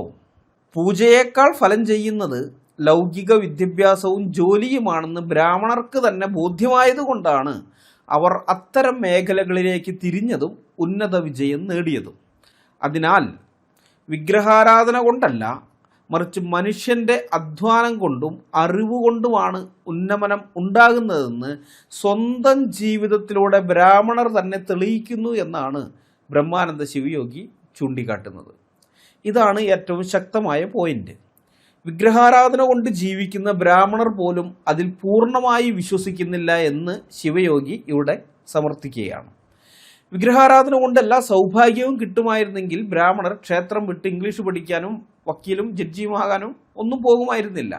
അപ്പോൾ ലൗകികമായ നേട്ടങ്ങൾക്ക് വിഗ്രഹം പോരാ, വിദ്യാഭ്യാസം വേണമെന്ന് ബ്രാഹ്മണർക്ക് ബോധ്യമുണ്ട്.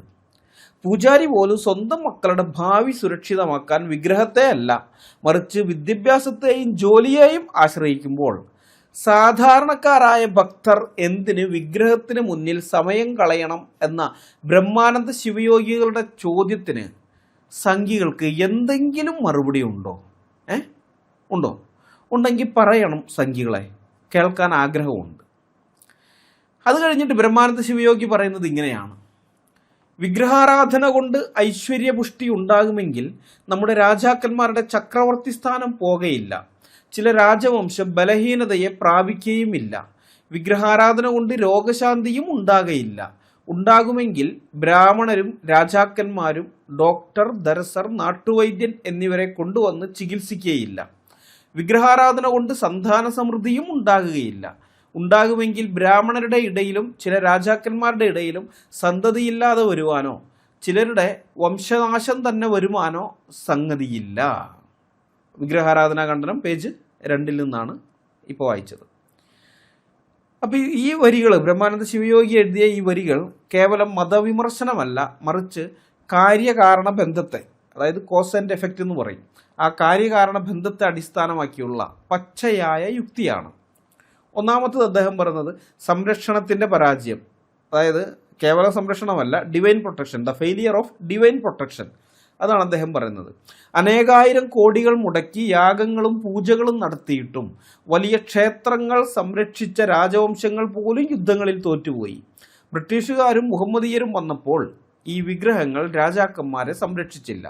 വിഗ്രഹങ്ങൾക്ക് ശക്തി ഉണ്ടായിരുന്നെങ്കിൽ ഭക്തരായ രാജാക്കന്മാരുടെ കിരീടം തെറിക്കുമായിരുന്നില്ലല്ലോ.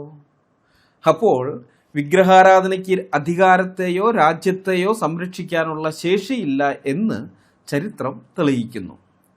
രണ്ടാമത്തേത് അദ്ദേഹം പറയുന്നത് ആരോഗ്യ സംരക്ഷണത്തിലെ ഇരട്ടത്താപ്പാണ്, ഹിപ്പോക്രസി ഇൻ ഹെൽത്ത് കെയർ.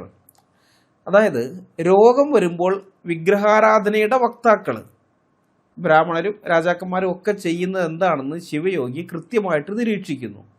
ഈ ക്ഷേത്രത്തിൻ്റെ അകത്ത് ധന്വന്ധ്വരി മൂർത്തി, അതായത് ഹൈന്ദവ വിശ്വാസമനുസരിച്ച് വൈദ്യത്തിൻ്റെ ദൈവം, ആ ദൈവം അതിൻ്റെ മൂർത്തി അതിനകത്തിരിക്കുമ്പോഴും രോഗം വന്നാൽ ആ മൂർത്തിയെ പൂജിക്കുന്ന പൂജാരിയും അതിനെ തൊഴുന്ന രാജാവും ഓടുന്നത് ഡോക്ടറുടെയോ വൈദ്യൻ്റെയോ അടുത്തേക്കാണ്.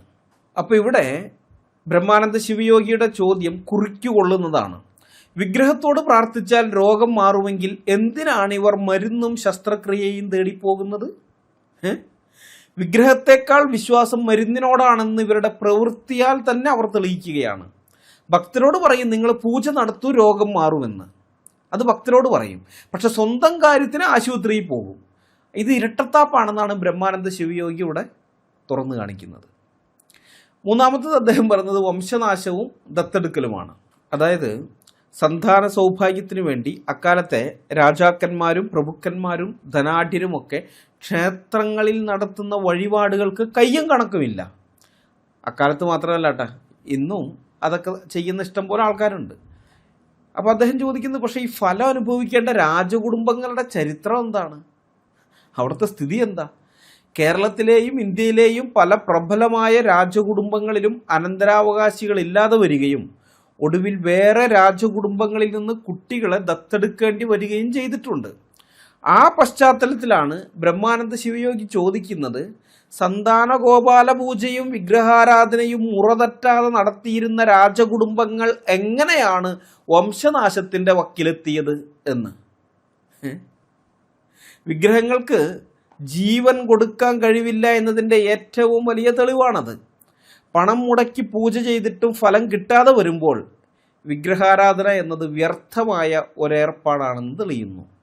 അതാണ് ശിവയോഗിയുടെ വാദം.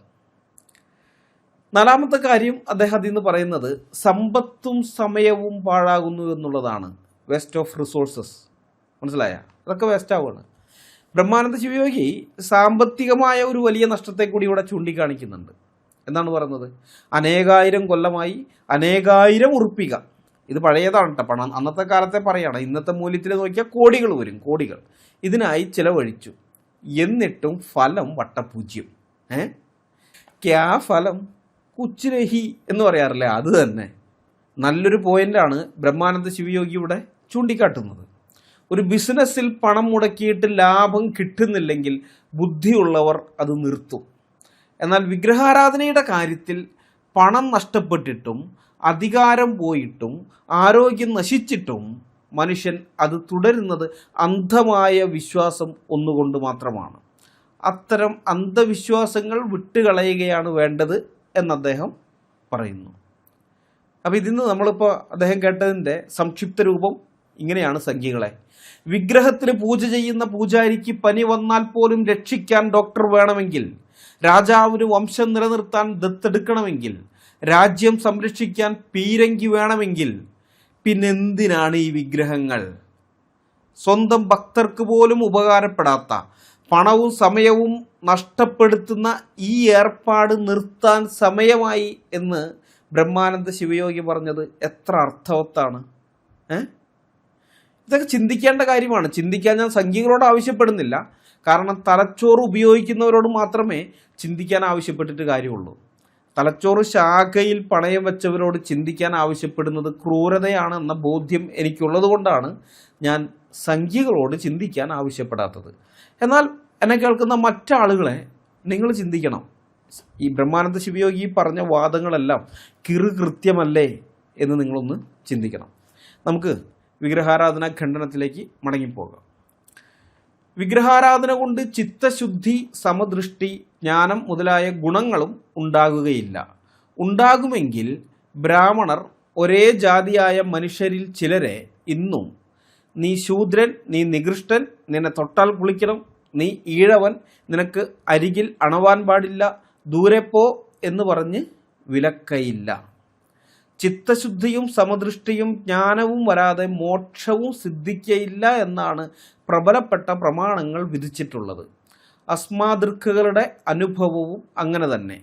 ഈ പറഞ്ഞ സംഗതികൾ കൊണ്ട് അനേകായിരം കാലമായി അനേകായിരം ഉറുപ്പിക ചെലവ് ചെയ്ത് വിഗ്രഹാരാധന ചെയ്തു പോരുന്ന ദ്വിജന്മാർക്കു കൂടി സമ്പൽ പുഷ്ടിയോ രോഗശാന്തിയോ ചിത്തശുദ്ധി, ജ്ഞാനമോക്ഷങ്ങളോ സിദ്ധിച്ചിട്ടില്ലെന്നുള്ളത് അനുഭവമാകുന്നു. ഈ സ്ഥിതിക്ക് ശൂദ്രാദികൾക്ക് വിഗ്രഹാരാധന കൊണ്ട് എന്താ സിദ്ധിപ്പാൻ പോകുന്നത്? ഒന്നും സിദ്ധിക്കുകയില്ല. ബ്രഹ്മാനന്ദ ശിവയോഗിയുടെ ഈ വരികൾ സാമൂഹിക മനഃശാസ്ത്രവും, അതായത് സോഷ്യൽ സൈക്കോളജിയും, പിന്നെ ആത്മീയതയുടെ ലക്ഷ്യവും, ഗോൾ ഓഫ് സ്പിരിച്വാലിറ്റി, അപ്പോൾ ഇതിനെ രണ്ടിനെയും മുൻനിർത്തിയാണ് നമ്മൾ വിശകലനം ചെയ്യേണ്ടത്. കേവലം ഒരു മതവിമർശനം എന്നതിലുപരി മനുഷ്യൻ്റെ പെരുമാറ്റത്തെയും വിശ്വാസത്തെയും തമ്മിൽ ബന്ധിപ്പിക്കുന്ന ശക്തമായൊരു യുക്തിയാണ് ശ്രീ ബ്രഹ്മാനന്ദ ശിവയോഗികൾ ഇവിടെ ഉപയോഗിച്ചിരിക്കുന്നത്. അദ്ദേഹം ചോദിക്കുന്നത് വിഗ്രഹാരാധനയുടെ റിസൾട്ട് എവിടെ എന്നുള്ളതാണ്. വിഗ്രഹാരാധനയുടെ റിസൾട്ട് എവിടെ? ഏതൊരു പ്രവൃത്തിക്കും ഒരു ഫലം ഉണ്ടായിരിക്കണം, റിസൾട്ടേ ഉണ്ടായിരിക്കണം. ആത്മീയതയുടെ അല്ലെങ്കിൽ ആരാധനയുടെ ഫലം എന്ന് പറയുന്നത് ചിത്തശുദ്ധിയാണ്. ചിത്തം എന്ന് പറഞ്ഞാൽ നമുക്കറിയാം മനസ്സ് ശുദ്ധിയാകുന്നത്, മെൻ്റൽ പ്യൂരിറ്റി. അതായത് മനസ്സിലെ അഴുക്ക് മാറി അവിടെ സ്നേഹവും കരുണയും ഉണ്ടാവുക, അതാണ് ചിത്തശുദ്ധി. അപ്പോൾ ശിവയോഗിയുടെ ചോദ്യം, നൂറ്റാണ്ടുകളായി മുടങ്ങാതെ വിഗ്രഹാരാധന നടത്തുന്ന ബ്രാഹ്മണർക്ക് ചിത്തശുദ്ധി വന്നിട്ടുണ്ടോ? ഇതാണ് ചോദ്യം. ഉത്തരം ഇല്ല എന്നുള്ളതാണ്. ഇല്ല. അതെങ്ങനെ നമുക്കറിയാം? അവർക്ക് ചിത്തശുദ്ധി ഉണ്ടായിരുന്നെങ്കിൽ സഹജീവികളായ മനുഷ്യരെ, അതായത് ശൂദ്രരെയോ ഈഴവരെയോ പുലയരെയോ ഒക്കെ ആകട്ടെ, ആരാകട്ടെ, മനുഷ്യരെ കണ്ടാൽ മാറി നിൽക്ക്, എന്നെ അശുദ്ധമാക്കരുത് എന്ന് പറയുകയില്ലായിരുന്നു. ദൈവത്തെ സ്നേഹിക്കുന്നു എന്ന് പറയുകയും ദൈവസൃഷ്ടിയായ മനുഷ്യനെ വെറുക്കുകയും ചെയ്യുന്നത് കാപട്യമാണ്. വിഗ്രഹങ്ങളെ തലമുറകളായി പൂജിച്ചിട്ടും മനസ്സിലെ ജാതിവിഷം മാറിയിട്ടില്ലെങ്കിൽ ആ പൂജ കൊണ്ട് ഒരു ഗുണവുമില്ല എന്ന് തെളിയുന്നു എന്നാണ് ബ്രഹ്മാനന്ദ ശിവയോഗി ഇവിടെ സ്ഥാപിക്കുന്നത്. ഇതിൽ നിന്നുള്ള അദ്ദേഹത്തിൻ്റെ രണ്ടാമത്തെ പോയിന്റ്, കല്ലിനെ തൊഴുന്നു മനുഷ്യനെ തള്ളുന്നു എന്നുള്ളതാണ്. അദ്ദേഹം ഒരു വാക്ക് ഉപയോഗിക്കുന്നുണ്ട്, സമദൃഷ്ടി എന്ന്. ഈ സമദൃഷ്ടി എന്ന് പറഞ്ഞാൽ എല്ലാവരെയും തുല്യരായി കാണുക എന്നതാണ്. വിവേചനമില്ലാതെ, എന്തെങ്കിലും തരത്തിലുള്ള വേർപാടുകളില്ലാതെ എല്ലാവരെയും തുല്യരായി കാണുക, അതാണ് സമദൃഷ്ടി. ഇനി ഹൈന്ദവ കാഴ്ചപ്പാടിൽ പറഞ്ഞാൽ എല്ലാവരെയും ദൈവങ്ങളായി കാണുക എന്നുള്ളതാണ്. അഹം ബ്രഹ്മാസ്മി എന്നൊക്കെയുള്ളതാണല്ലോ അവരുടെ തത്വം. അപ്പം അങ്ങനെ വരുമ്പോൾ എല്ലാവരിലും ഈശ്വരൻ കുടിയിരിക്കുന്നു, അതുകൊണ്ട് എല്ലാവരെയും ഈശ്വരന്മാരായിട്ട് കാണണം. ഇതാണ് സമദൃഷ്ടി, ഇതാണ് ജ്ഞാനത്തിൻ്റെ ലക്ഷണം. ശിവാനന്ദ യോഗി പറയുന്നത് അതാണ്. അപ്പോൾ ഇവിടെ അതിശക്തമായൊരു വൈരുദ്ധ്യം, ഒരു പാരഡോക്സ് ഈ ബ്രഹ്മാനന്ദ ശിവയോഗി നമ്മുടെ മുമ്പാകെ തുറന്നു കാട്ടുകയാണ്. അദ്ദേഹത്തിൻ്റെ പോയിന്റ് ഇതാണ്, ക്ഷേത്രത്തിനുള്ളിലെ ജീവനില്ലാത്ത കല്ലിൽ, അതായത് വിഗ്രഹത്തിൽ ഇവർ ദൈവത്തെ കാണുന്നു. എന്നാൽ ക്ഷേത്രത്തിന് പുറത്തുള്ള ജീവനുള്ള മനുഷ്യരിൽ ഇവർക്ക് ദൈവത്തെ കാണാൻ കഴിയുന്നില്ല. കല്ലിനെ കുളിപ്പിക്കാനും ഊട്ടാനും തയ്യാറാകുന്നവർ തൊട്ടടുത്ത് നിൽക്കുന്ന മനുഷ്യനെ തൊട്ടാൽ കുളിക്കണമെന്ന് പറയുന്നത് എന്ത് വിരോധാഭാസമാണ്? മനുഷ്യനേക്കാൾ വില കല്ലിന് നൽകുന്ന ഒരവസ്ഥയിലേക്ക് വിഗ്രഹാരാധന മനുഷ്യനെ അധപ്പതിപ്പിച്ചു. അപ്പോൾ വിഗ്രഹാരാധന മനുഷ്യന് വിവേകം നൽകുകയല്ല, മറിച്ച് മനുഷ്യൻ്റെ വിവേകത്തെ നശിപ്പിക്കുകയാണ് ചെയ്തത് എന്ന് ബ്രഹ്മാനന്ദ ശിവയോഗി ചൂണ്ടിക്കാട്ടുന്നു. ഇനി മൂന്നാമത്തെ പോയിന്റ് അദ്ദേഹം പറയുന്നത്, ഗുരുവിന് കിട്ടാത്തത് ശിഷ്യന് കിട്ടുമോ എന്നുള്ളതാണ്. ഇതാണ് ഈ ഭാഗത്തിലെ ഏറ്റവും പ്രായോഗികമായ യുക്തി. ബ്രാഹ്മണരാണ് വിഗ്രഹാരാധനയുടെ ആചാര്യന്മാർ. അവർക്കാണ് ഇതിൽ ഏറ്റവും കൂടുതൽ അറിവും പരിചയവും ഉള്ളത്. അനേകായിരം വർഷം അവർ ഇത് ചെയ്തു വരുന്നു. എന്നിട്ടും അവർക്ക് രോഗശാന്തിയോ ചിത്തശുദ്ധിയോ മോക്ഷമോ കിട്ടിയില്ല. അവരിപ്പോഴും ഈ ജാതിഭ്രാന്തിയിൽ തന്നെ ജീവിക്കുകയാണ്. അതുകൊണ്ട് അവർക്ക് ചിത്തശുദ്ധി, മെൻ്റൽ പ്യൂരിറ്റി വന്നിട്ടേ ഇല്ല. അപ്പോൾ ശിവയോഗികൾ ചോദിക്കുന്ന ചോദ്യം ഇതാണ്, ഈ വിഗ്രഹാരാധനയുടെ ഉസ്താദുമാരായ ബ്രാഹ്മണർക്ക് പോലും ഗുണം കിട്ടിയിട്ടില്ലെങ്കിൽ പിന്നെ ഇതൊന്നും അറിയാതെ അവരെ അനുകരിക്കുന്ന സാധാരണക്കാരായ ശൂദ്രാദികൾക്ക് വിഗ്രഹാരാധന കൊണ്ട് എന്തു ഗുണമാണ് കിട്ടാൻ പോകുന്നത്? ഈ ചോദ്യമാണ് അദ്ദേഹം മുന്നോട്ട് വയ്ക്കുന്നത്. ഇത് വ്യക്തമാക്കാൻ ഞാനൊരു ഉദാഹരണം പറയാം. ഒരു മരുന്ന് കണ്ടുപിടിച്ച ഡോക്ടർ ആ മരുന്ന് കഴിച്ചിട്ടും അസുഖം മാറിയില്ലെങ്കിൽ രോഗികൾ ആ മരുന്ന് വാങ്ങിക്കഴിക്കുന്നതിൽ വല്ല അർത്ഥവും ഉണ്ടോ? വല്ല കാര്യമുണ്ടോ? വിഗ്രഹാരാധനയുടെ കാര്യവും അതുപോലെ തന്നെയാണ്. ബ്രാഹ്മണർക്കേ പ്രയോജനം കിട്ടിയിട്ടില്ല, ഈ വിഗ്രഹാരാധനയുടെ ആചാര്യന്മാരായിരിക്കുന്ന ബ്രാഹ്മണർക്കേ പ്രയോജനം കിട്ടിയിട്ടില്ല, പിന്നെയാണോ അവർ ചെയ്യുന്നത് കണ്ട് അനുകരിക്കാൻ നടക്കുന്ന ബാക്കിയുള്ളവർക്ക്? നാലാമത്തെ കാര്യം അദ്ദേഹം ഇതിൽ നിന്ന് സ്ഥാപിക്കുന്നത് മോക്ഷം എന്ന മിഥ്യയെക്കുറിച്ചാണ്. അതായത് മോക്ഷം കിട്ടണമെങ്കിൽ ചിത്തശുദ്ധി വേണമെന്നത് എല്ലാ പ്രമാണങ്ങളും സമ്മതിക്കുന്ന കാര്യമാണ്, എങ്കിലേ മോക്ഷം കിട്ടുകയുള്ളൂ. അപ്പോൾ ഇതിനു മുമ്പ് പറഞ്ഞ കാര്യങ്ങളിൽ നിന്ന് ബ്രാഹ്മണർക്ക് ചിത്തശുദ്ധി വന്നിട്ടില്ല എന്ന് തെളിഞ്ഞു. അവർക്കതില്ല. അതുകൊണ്ടാണ് അയിത്തവും വെറുപ്പും അശുദ്ധിയും ഇതൊക്കെ കൊണ്ടു നടക്കുന്നത്. ചിത്തശുദ്ധി അവർക്ക് വന്നിട്ടില്ല. അപ്പോൾ ചിത്തശുദ്ധി ഇല്ലെങ്കിൽ മോക്ഷവുമില്ല. മനസ്സിലായോ? അപ്പോൾ ഇതിൽ നിന്ന് എത്തിച്ചേരാൻ പറ്റുന്ന നിഗമനം എന്താണ്? ഇത്രയും പണം ചിലവാക്കി നടത്തിയ വിഗ്രഹാരാധന കൊണ്ട് അവസാനം സ്വർഗവും കിട്ടുന്നില്ല, ഭൂമിയിൽ മനസമാധാനവും കിട്ടുന്നില്ല. ആകെ മൊത്തത്തിൽ നഷ്ടക്കച്ചവടം മാത്രമാണ് വിഗ്രഹാരാധന എന്ന് ബ്രഹ്മാനന്ദ ശിവയോഗി ഇവിടെ സമർത്ഥിക്കുകയാണ്. അദ്ദേഹം പറഞ്ഞ പോയിന്റുകൾ ഞാൻ ചുരുക്കി പറയാം. ജീവനില്ലാത്ത കല്ലിന് മുന്നിൽ മണിക്കൂറുകൾ മന്ത്രം ചൊല്ലിയിട്ടും ജീവനുള്ള മനുഷ്യനെ കണ്ടാൽ ദൂരെ പോ എന്ന് ആട്ടി അകറ്റാനാണ് തോന്നുന്നതെങ്കിൽ ആ പൂജ കൊണ്ട് നിങ്ങളുടെ മനസ്സ് ശുദ്ധമായിട്ടില്ല, മറിച്ച് കൂടുതൽ അഴുക്ക് പിടിക്കുകയാണ് ചെയ്തത് എന്ന ബ്രഹ്മാനന്ദ ശിവയോഗികളുടെ വാദത്തിന് എന്തു മറുപടിയാണ് സംഖ്യകളെ നിങ്ങൾക്ക് പറയാനുള്ളത്? എന്തെങ്കിലും മറുപടി ഉണ്ടോ? ഇല്ല എന്നുള്ളതാണ് വാസ്തവം. ഇല്ല എന്നുള്ളത് നമുക്ക് എല്ലാവർക്കും അറിയാം. ഏതായാലും നമുക്ക് വിഗ്രഹാരാധനാ ഖണ്ഡനത്തിലേക്ക് തിരിച്ചു പോകാം. വിഗ്രഹാരാധനാദി കർമ്മങ്ങൾക്ക് അർഹന്മാരാണെന്ന് ശാസ്ത്രത്താൽ ഘോഷിക്കപ്പെട്ട ബ്രാഹ്മണാദികൾക്ക് അവ കൊണ്ട് ഒന്നും സിദ്ധിച്ചു കാണുന്നില്ല. അതിന് അർഹന്മാരല്ല, അത് ചെയ്താൽ അധപ്പതിക്കയേ ഉള്ളൂ എന്ന് ശാസ്ത്രത്താൽ വിധിക്കപ്പെട്ട ശൂദ്രാദികൾക്ക് പിന്നെ എന്താ സിദ്ധിപ്പാൻ പോകുന്നത്? അധപ്പതനമോ? ശൂദ്രന് മന്ത്രോപവാസം കൊണ്ട് അധോഗതി എന്നല്ലയോ ശിവപുരാണത്തിൽ പറഞ്ഞിരിക്കുന്നത്? ജപസ്തപസ് തീർത്ഥയാത്ര പ്രവജ്യ മന്ത്രസാധനം ദേവതാരാധനം ചെയ്യുക സ്ത്രീ ശൂദ്ര പതനാനിഷകൾ. ഇതിൻ്റെ അർത്ഥം ജപം, തപസ്, തീർത്ഥയാത്ര, സന്യാസം, മന്ത്രം, സിദ്ധി വരുത്തുക, പൂജ, അതായത് വിഗ്രഹാരാധന, ഈ 6 കർമ്മങ്ങൾ സ്ത്രീകൾക്കും ശൂദ്രർക്കും അധപ്പതനത്തിനുള്ളവയാകുന്നു എന്നല്ലേ അത്രിസംഹിതയിൽ പറഞ്ഞിട്ടുള്ളത്? ഈ സ്ഥിതിക്ക് ശൂദ്രാദികൾ വിഗ്രഹാരാധനയെ ചെയ്താൽ അധപ്പതിക്കുമെന്നതിന് സംശയമുണ്ടോ? എന്നാൽ ജ്ഞാനികളുടെ അഭിപ്രായം സ്ത്രീ ശൂദ്രന്മാർ എന്നല്ല, ബ്രാഹ്മണരും സർവ്വ മനുഷ്യരും വിഗ്രഹാരാധന കൊണ്ട് അധപ്പതിക്കും എന്നാണ്. ബ്രഹ്മാനന്ദ ശിവയോഗിയുടെ ഈ വരികൾ വിശ്വാസത്തിലെ വൈരുദ്ധ്യം, അതായത് കോൺട്രാഡിക്ഷൻ ഇൻ ഫെയ്ത്ത് എന്ന പ്രമേയത്തെ കീറി മുറിക്കുന്നവയാണ്. ഇന്നത്തെ കാലഘട്ടത്തിൽ ഈ ഹിന്ദുക്കളിലെ ഭൂരിപക്ഷം പേരും ക്ഷേത്രാരാധന നടത്തുമ്പോൾ അവർ സ്വന്തം മതഗ്രന്ഥങ്ങളെ തന്നെയാണ് ലംഘിക്കുന്നത് എന്ന ഞെട്ടിക്കുന്ന സത്യമാണ് ബ്രഹ്മാനന്ദ ശിവയോഗി ഇവിടെ വെളിപ്പെടുത്തുന്നത്. നമുക്കത് ഓരോന്നായിട്ട് പരിശോധിച്ച് നോക്കാം. ഒന്നാമത്തെ അദ്ദേഹത്തിൻ്റെ പോയിന്റ്, യോഗ്യതയുള്ളവർ തോറ്റെടുത്ത് അയോഗ്യർ ജയിക്കുമോ എന്നുള്ളതാണ്. ഇവിടെ ബ്രഹ്മാനന്ദ ശിവയോഗി ലളിതമായ ഒരു താരതമ്യം നടത്തുകയാണ്. ഹൈന്ദവ ദൈവശാസ്ത്ര പ്രകാരം വിഗ്രഹാരാധനയ്ക്ക് ലൈസൻസ് ഉള്ളത് അല്ലെങ്കിൽ അർഹതയുള്ളത് ബ്രാഹ്മണർക്കാണ്. അവരത് മുറ പോലെ ചെയ്തിട്ട് അവർക്ക് ഗുണമൊന്നും കിട്ടിയിട്ടില്ല. നേരത്തെ പറഞ്ഞ പോലെ രാജാധികാരം പോയി, മുഹമ്മദിയർക്കും ബ്രിട്ടീഷുകാർക്കും അവർ അടിമകളായിട്ട് മാറി, പിന്നെ ചിത്തശുദ്ധി വന്നിട്ടൊന്നുമില്ല. അപ്പോൾ ചോദ്യം ഇതാണ്, അർഹതപ്പെട്ടവർ ചെയ്തിട്ട് ഫലമില്ലെങ്കിൽ അർഹതയില്ലാത്തവർ അല്ലെങ്കിൽ അയോഗ്യർ എന്ന് ഈ ഹൈന്ദവ ദൈവശാസ്ത്രം വിധിച്ച ശൂദ്രരും സ്ത്രീകളും ചെയ്താൽ എന്ത് ഫലമുണ്ടാകാനാണ്? ഒരു ഫലവും ഉണ്ടാകുകയില്ല. നേരത്തെ പറഞ്ഞ പോലെ തന്നെ ക്യാ ഫലം കുച്ച് നഹി. ഉദാഹരണത്തിന് ഇപ്പോൾ നീന്തൽ വശമുള്ളവന് പോലും നീന്തി കടക്കാൻ പറ്റാത്ത ജലാശയത്തിലേക്ക് നീന്തൽ അറിയാത്തവൻ എടുത്തു ചാടിയാൽ എന്ത് സംഭവിക്കും?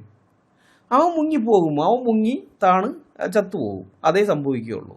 യോഗ്യതയുള്ളവർ പരാജയപ്പെട്ടെടുത്ത് യോഗ്യതയില്ലാത്തവർക്ക് വിജയസാധ്യത 0. ചിന്താശേഷി തകരാറ് സംഭവിച്ചിട്ടില്ലാത്ത ഏതൊരാൾക്കും അത് മനസ്സിലാകും. അപ്പോൾ യോഗ്യതയുള്ള അർഹതയുള്ള ബ്രാഹ്മണർക്ക് പോലും അതിൻ്റെ പ്രയോജനം കിട്ടിയില്ലെങ്കിൽ അർഹതയില്ലാത്ത ശൂദ്രന്മാർക്ക് എന്ത് പ്രയോജനം കിട്ടാനാണ്? രണ്ടാമത്തെ പോയിന്റ്, ഇത് ആരാധനയല്ല. ഈ വിഗ്രഹത്തിൻ്റെ കാര്യത്തിൽ വിഗ്രഹത്തെ അത് ആരാധിക്കലല്ല, അത് ആത്മഹത്യയാണെന്നാണ് അദ്ദേഹം പറയുന്നത്.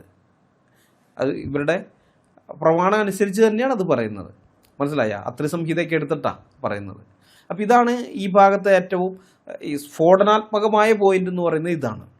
ഇന്നത്തെ ഹൈന്ദവ വിശ്വാസികൾ സൗകര്യപൂർവ്വം മറച്ചു പിടിക്കുന്ന പ്രമാണങ്ങളെ ബ്രഹ്മാനന്ദ ശിവയോഗി പുറത്തെടുത്ത് കാണിക്കുകയാണ്.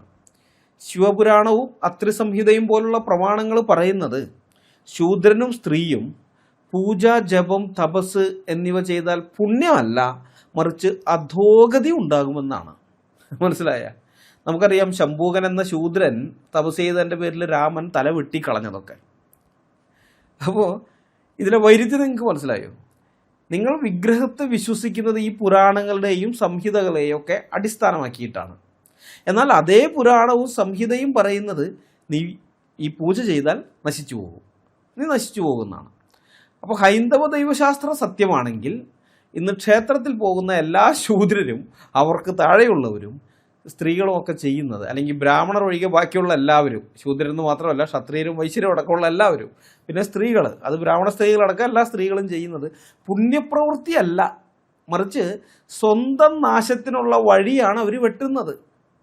ഇനിയിപ്പോൾ ആ ദൈവശാസ്ത്രം കള്ളമാണെങ്കിൽ, ആ പറഞ്ഞിരിക്കുന്നത് സത്യമല്ല, അത് കള്ളമാണെങ്കിൽ പിന്നെ എന്തിനാണ് ക്ഷേത്രത്തിൽ പോകുന്നത്? ആ ദൈവശാസ്ത്രം തന്നെ കള്ളം, ആ ദൈവശാസ്ത്രത്തിൻ്റെ അടിസ്ഥാനത്തിൽ ഉണ്ടാക്കിയ ക്ഷേത്രവും പ്രതിഷ്ഠിച്ച വിഗ്രഹവും അതും കള്ളമായിരിക്കില്ലേ? അപ്പോൾ പിന്നെ എന്തിനാ അവിടെ പോകണ്ടേ? അപ്പോൾ ഇതിലേതെടുത്താലും സാധാരണക്കാരൻ്റെ വിഗ്രഹാരാധന അബദ്ധമാണെന്ന് അടിച്ചുറപ്പിച്ച് സ്ഥാപിക്കുകയാണ് ബ്രഹ്മാനന്ദ ശിവയോഗികൾ ഇവിടെ ചെയ്തിരിക്കുന്നത്. മൂന്നാമത്തെ പോയിന്റ് അദ്ദേഹം പറയുന്നത് ചെറി പിക്കിംഗ് ആയിട്ടുള്ള സംഭവമാണ്. അതായത് സെലക്റ്റീവ് വിശ്വാസം. ഹൈന്ദവ വിശ്വാസികളുടെ ഇരട്ടത്താപ്പിനെ ശിവയോഗി ഇവിടെ പൊളിച്ചെടുക്കുകയാണ്. അതായത് ക്ഷേത്രത്തിൽ വിഗ്രഹം പ്രതിഷ്ഠിക്കാൻ തന്ത്രസമുച്ചയവും പുരാണങ്ങളുമൊക്കെ വേണം. എന്നാൽ അതേ പുരാണങ്ങൾ ശൂദ്രൻ പൂജിക്കാൻ പാടില്ല, ശൂദ്രൻ ഇങ്ങനെയുള്ള കാര്യങ്ങൾ ചെയ്യരുതെന്ന് പറയുമ്പോൾ അത് എടുക്കാൻ പറ്റില്ല. ഇത് ഇരട്ടത്താപ്പാണ്. വിഗ്രഹം ദൈവമാണെന്ന് പറയാൻ ശാസ്ത്രം വേണമെങ്കിൽ ആ വിഗ്രഹം ആര് തൊടണം എന്ന് തീരുമാനിക്കാനും അതേ ശാസ്ത്രം തന്നെയല്ലേ പ്രമാണം, അല്ലേ? അദ്ദേഹത്തിൻ്റെ വാദം വളരെ ലളിതമാണ്. വിഗ്രഹം സത്യമാണെങ്കിൽ ശൂദ്രന് പൂജ നിഷിദ്ധമാണ്, അതുകൊണ്ട് ശൂദ്രൻ ക്ഷേത്രത്തിൽ പോകരുത്.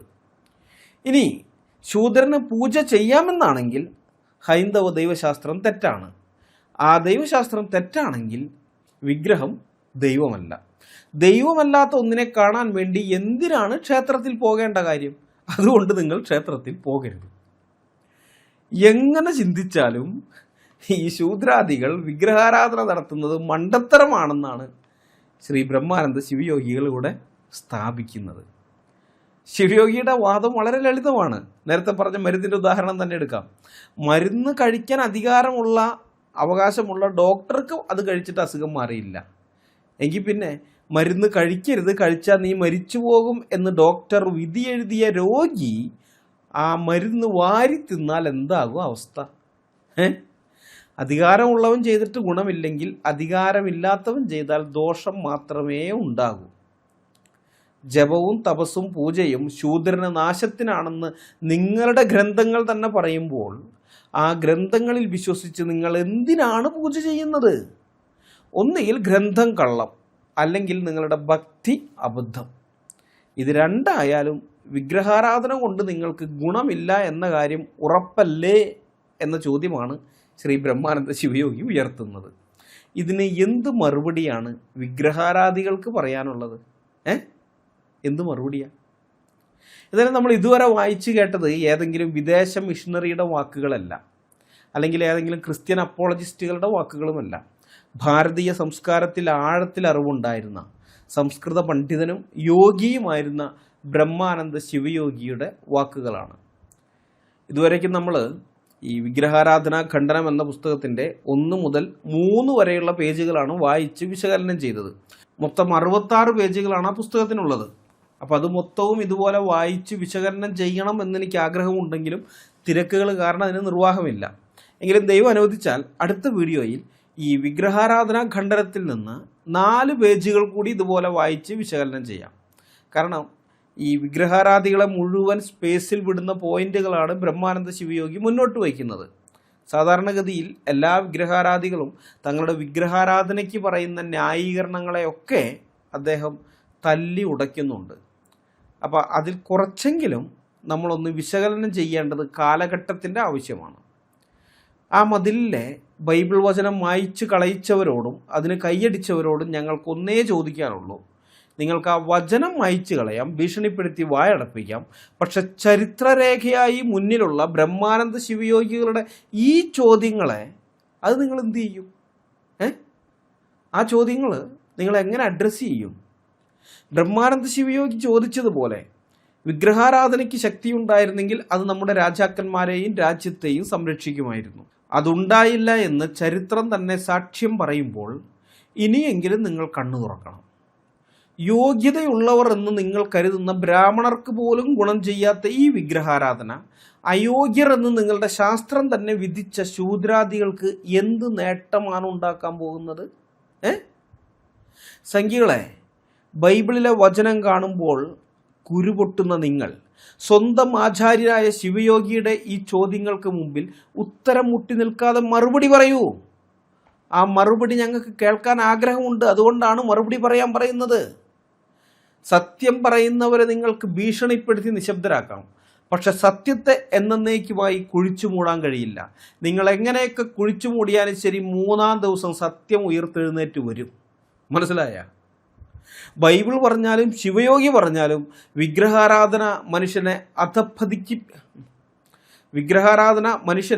അധപ്പതിപ്പിക്കുകയേ ഉള്ളൂ എന്നത് മാറ്റമില്ലാത്ത സത്യമാണ്. ആ സത്യം തിരിച്ചറിയാനുള്ള വിവേകം എല്ലാവർക്കും ഉണ്ടാകട്ടെ. ബ്രഹ്മാനന്ദ ശിവയോഗികൾ നിങ്ങളോട് പറഞ്ഞത് തന്നെയാണ് ഞങ്ങൾക്കും പറയാനുള്ളത്. വിഗ്രഹാരാധന വിട്ടോടുവിൻ. സർവശക്തനായ ദൈവത്തെ മനുഷ്യനിർമ്മിതമായ വെറും വിഗ്രഹങ്ങളിലേക്ക് നിങ്ങൾ ചുരുക്കരുത്. പിശാച് നിങ്ങളുടെ കണ്ണുകളെ കുരുടാക്കി വച്ചിരിക്കുന്നത് കൊണ്ടാണ് നിങ്ങൾക്ക് ഈ ആത്മീയ സത്യം കാണാൻ കഴിയാതെ പോകുന്നത്. അതുകൊണ്ട് നിങ്ങളുടെ അകക്കണ്ണുകളെ പ്രകാശിപ്പിക്കുന്ന സത്യവെളിച്ചമായ, ലോകത്തിൻ്റെ വെളിച്ചമായ യേശു ക്രിസ്തുവിനെ നിങ്ങളുടെ ഉള്ളിലേക്ക് നിങ്ങൾ സ്വീകരിക്കുക. അന്ധകാരത്തിൽ നിന്ന് മോചനം നേടുക. അത്ഭുത പ്രകാശത്തിലേക്ക് കടന്നു വരിക. ഞങ്ങൾ ഒരു കാലത്ത് ഇരുട്ടിലായിരുന്നു. ആ ഘോരാന്ധകാരം തന്നെയായിരുന്നു, ആത്മീയമായ അന്ധകാരം. അതിനകത്ത് ഞങ്ങൾ കിടന്നിരുന്നേ. എന്നാൽ ലോകത്തിൻ്റെ വെളിച്ചമായ ക്രിസ്തു ഇന്ന് ഞങ്ങളുടെ ഹൃദയങ്ങളിൽ പ്രകാശിക്കുന്നുണ്ട്. ഏത് മനുഷ്യനെയും പ്രകാശിപ്പിക്കുന്ന സത്യവെളിച്ചമായ ക്രിസ്തു നിങ്ങളുടെ ഹൃദയങ്ങളെയും പ്രകാശിപ്പിക്കുമാറാകട്ടെ എന്ന പ്രാർത്ഥനയോടുകൂടി ഈ വീഡിയോ ഞാൻ ഇവിടെ അവസാനിപ്പിക്കുകയാണ്. അടുത്ത വീഡിയോയുമായി വരുന്നതുവരെ നമ്മളെല്ലാവരെയും കർത്താവായ യേശു ക്രിസ്തു കാത്തു സൂക്ഷിക്കുമാറാകട്ടെ. അവിടുത്തെ വിലയേറിയ നാമം മാത്രം എന്നും എന്നേക്കും വാഴ്ത്തപ്പെടട്ടെ. ആമേൻ.